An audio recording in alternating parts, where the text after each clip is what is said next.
Boom, boom, boom, boom, boom, boom, boom, boom, boom, boom, boom.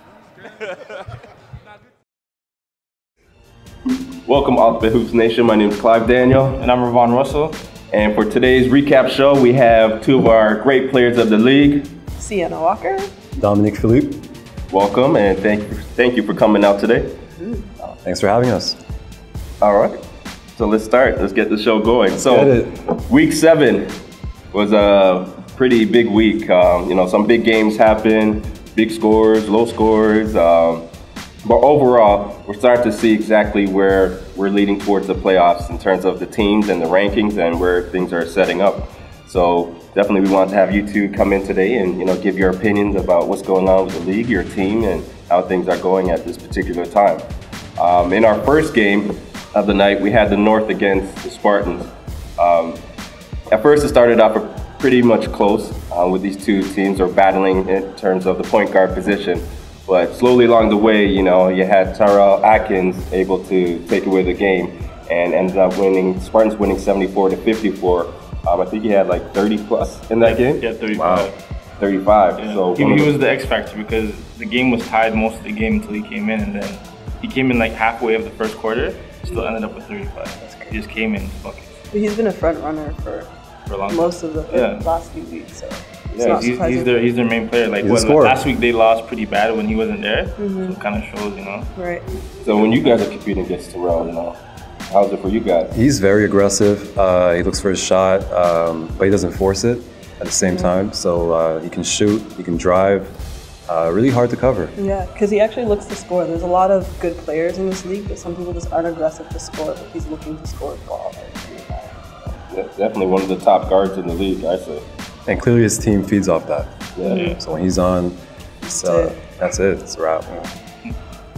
All right, so after the win now, they're in tied with the Storm for third place at this particular point. And actually, with all the teams, after looking at the standings, next week's going to be very important in terms of the actual place. We have a two-way tie for second and a three-way tie for the last spot, you can say. So it's going to be crazy next week for sure. We're at week 7, first game of the night. The Spartans came out big, dominated from the beginning to the end. All the guards came out and did their thing. You ended up with 35 tonight, big ones. Yeah, man. Kind of let my team down last week, didn't show up, so I owed them something. Definitely, you could tell they were missing that extra point guard on the perimeter to knock down those shots. But once again, Spartans, you guys come together, you guys can do something good. Absolutely, man. This is Sparta. Teams get ready for the playoffs, man. We're coming. Playoffs coming up. Sparta, right at ya. In our second game of the night was your team, the Moose, versus the Six. In that game, you tell me how that game went for yourself.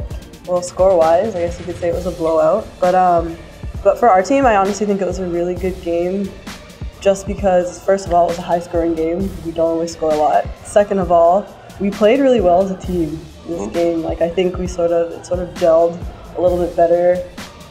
We got along. Nobody was heated. Like, there was no issues. It was just sort of everybody contributed, and it worked out for us. Yeah, that's the one thing I always said about the Moose. Their advantage is they play as a team. There's no one individual really taking it up. Anybody could be the leading scorer, leading rebounder. It doesn't really matter. But they gel together as a team, and that's how they've been beating other teams. Right. So definitely you guys have a strong team. Now you guys are in sole position of first place after your victory, 65-39 over the Six. Honestly, I think it helped that we lost the other week because we sort of got a taste of what it was like. I think it's better than if we would have just gone undefeated and we'd just be coasting, but we don't want to lose again. This is what happened again. Wake up call. Yeah. So Rovonn, you can say something too. What's going on, man? Well, I would have to give big ups to Adam Ali for locking down Anthony Harrison. The leading scorer. Rovonn wasn't there, so the only way they would have been close was Anthony. Right. And Anthony, he had 29 points and 27 points. So he was on the roll, but then Anthony had to shut that down. Yeah, I think they were being very physical with him. I've seen him on the ground a lot, getting banged up. They knew who they wanted to shut down, and they did the job. I mean, it kind of looked like he got hacked a lot, but I think it was still good defense overall. And I think their big man was missing, right? Yeah, Rovonn. Rovonn was missing. That's a big deal. Because it's usually him and Rovonn doing pick and rolls. Yeah, he tag misses, team. Rovonn gets the rebound. They clap down on Rovonn, he passes back to Anthony, so it was hard for them to just work without him. Adam was ready for that though. Yeah. He said he's got Anthony. It was the end of that. So. There you go. Shout outs to Adam and the D. Week 7, the Moose, big win. I think this is your highest output yet for the season, 65 points. Came pretty easy. Yeah, it was all about those long pass assists. Yeah, definitely. Everyone was going deep. People were looking up, passing it to one another. Kyle, you had a good game as well, man. A couple shots. It all comes from our point guard. He controls the tempo of the offense, and we pride ourselves on defense, like we always say. You know what I mean? Once again, team effort. The Moose gang, they're looking for that #1 spot. Watch out, Monstars. They're coming for you. Moose gang, bang, bang. For sure. In our third game of the night, we had the Monstars versus the Jacks. This one was quite a surprise in terms of the result and what happened. Upset. You had the last place Jacks beating the Monstars 58-57, so last place versus first. A very heated game. So the X factor of that game was Ted Falcon. Yeah, Mr. Ted, he had, 7 threes? Yeah, 7 threes, finished with 29 points. Yeah. 3 free throws to end the game for the game winner. So, yeah, big ups to him. Really good game from out of nowhere. So you never know it in this league who's doing what or what can happen any given night. Like, guys come together, things could happen. And when those shots start dropping, then that's it. I mean, I was wondering myself, why is this happening? Why is he open every single time? Yeah. I mean, he scored a lot, but he shot, I think, 21 threes or something. And it's That's always from the crazy. corner. It's always that corner. Like, why was shot. he open Right. that much time? Yeah. Like, I don't know. Yeah. Yeah, And the Monsters, they're a smart team. Like, they should have said, hey, you guys taking shots, you guys gotta get on them or play up or something like that. I was kind of surprised it happened, but it was their downfall. Yeah, for sure. All right, well, the Jacks have done it. Upset City. Came out tough. Played your game. Mr. T3, you hit them with the bombs, man. How many was it again? 7 threes. Let me know, what's up? It's just falling, you know. My big man, we go by Mark, Andrew, Anthony. They collapse on him, and I'm wide open, so I just got to knock it down, and I'm just glad it started falling this week. And you know what the thing is? This is what I've been saying from day one. You guys have the pieces, and once you find that right chemistry of what the guys do best, you know, you guys are one of those upset teams in the playoffs that can make things happen. You're definitely, you know what I mean? Wrap me up, don't leave me hanging. So all the daps out to the Jacks.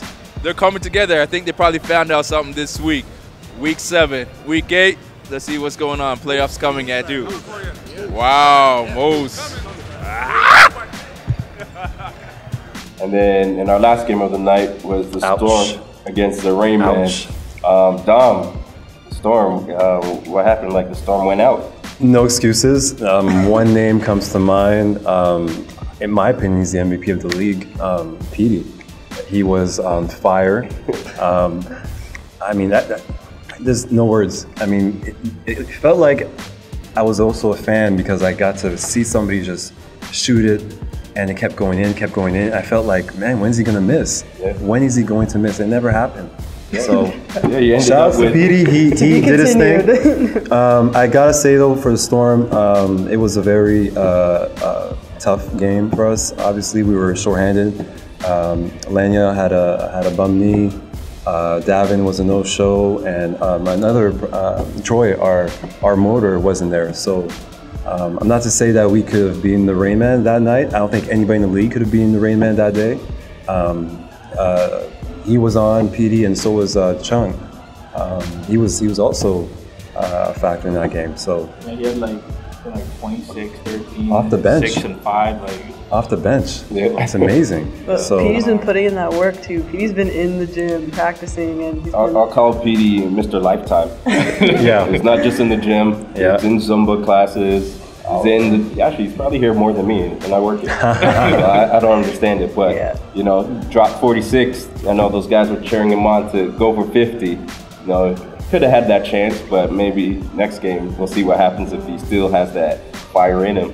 but he played big. And, you know, for the Storm, like I always said, Tingling, Troy, is the, like you said, the motor. He does all the little things, you know, which guys don't really see, but I've been witnessing it, and I see the dynamics of how things change amongst your team, you know, so because usually every game you guys are in it to the end.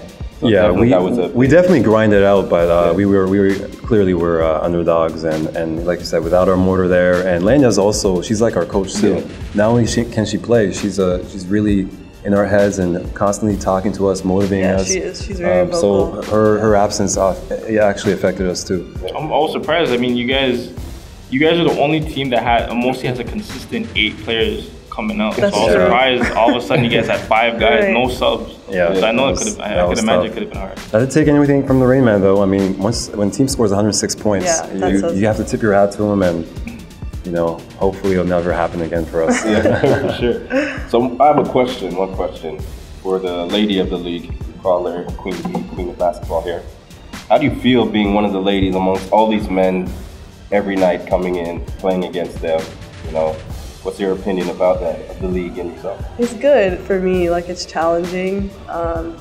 I think most of them had said sort of when I first joined the gym, they were like, you know, they'd like take it kind of easy, but then they realized that I could play, and then when it comes game time, it's like they just forget. Yeah. So it doesn't matter. Like Kevin like smoked me in the head last week, like try to block me, and like they just play, right? Yeah. So it's good. Like it pushes me, helps me get better, and you know, I think they've earned a little bit of respect for me. A lot of respect. You earned it. A lot of respect. A lot of respect. Yeah. No, for sure. Yeah, So you're it's one of good. the. It's fun. It's fun. You're definitely one of the top ladies in the league here, or even one of the top players, because sometimes you're the leading scorer of the night. You know what I mean? So you put in that work, and everyone, you know, respects your game and the way you bring it every night, for sure. It's fun. Yeah. And then also, just to let everybody know, next week is our playoffs, our quarterfinals. So we're gonna have 2 game nights. Tuesday's a regular season, week 8, and then Thursday is going to be our quarterfinals next week. So looking forward to that. And the next announcement is for next month, we're going to start with Mississauga. We're bringing in the Mississauga League, and it's only going to be one round of championship. So we got to figure out, you know, 2 from Ajax, 2 from Mississauga. We're going to go head to head and create one championship. So that's big news coming in the near future as well. So keep posted to that.